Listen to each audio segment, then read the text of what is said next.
प्रभु हम भगवान का पूजन करने जाते हैं, मंदिर में पूजा करते हैं तो बड़ी विचित्र बात लगती है। कोई कहता है शिव जी श्रेष्ठ है, कोई कहते हैं दुर्गा जी श्रेष्ठ है, कोई कहते हैं कृष्ण भगवान श्रेष्ठ है, कोई कहते हैं राम जी श्रेष्ठ है, कोई कहते हैं हनुमान जी श्रेष्ठ है। तो हम किसकी पूजा करें, किसको श्रेष्ठ माने, किसको श्रेष्ठ बनाए?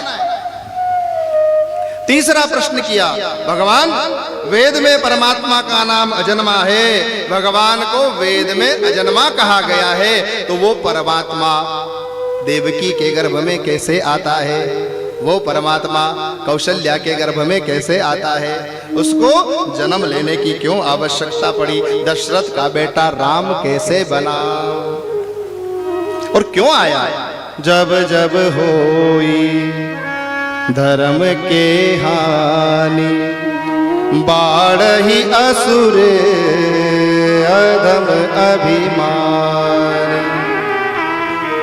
करही अनीति जाय न बरनी,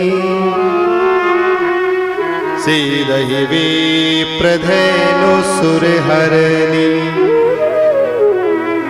तब तब प्रभु धरी विविध शरीरा,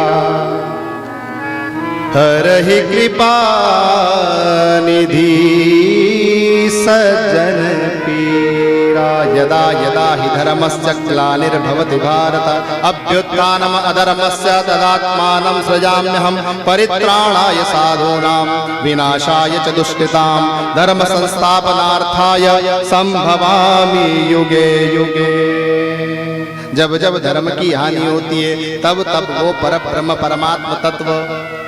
कौन कहता है कि रावण को मारने राम आए? अरे रावण को मारने के लिए आते तो पहले रावण को मार के थे। क्यों अहिल्या का उद्धार करने जाते? क्यों केवट को गले लगाने जाते?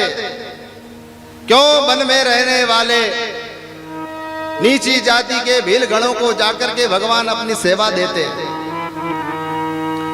क्यों भगवान इन सब साधु संतों से पहले जाकर मिलते? अरे वो तो आते हैं साधु संतों की रक्षा के लिए, साधु संतों से मिलने के लिए।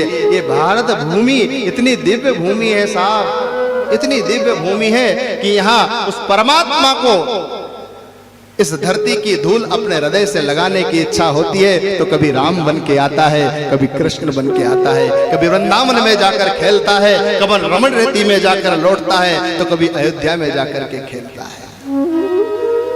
बड़े बड़भागी हैं हम लोग तो भारत भूमि में जन्म हुआ जहां राम जी आए, जहां भगवान कृष्ण आए।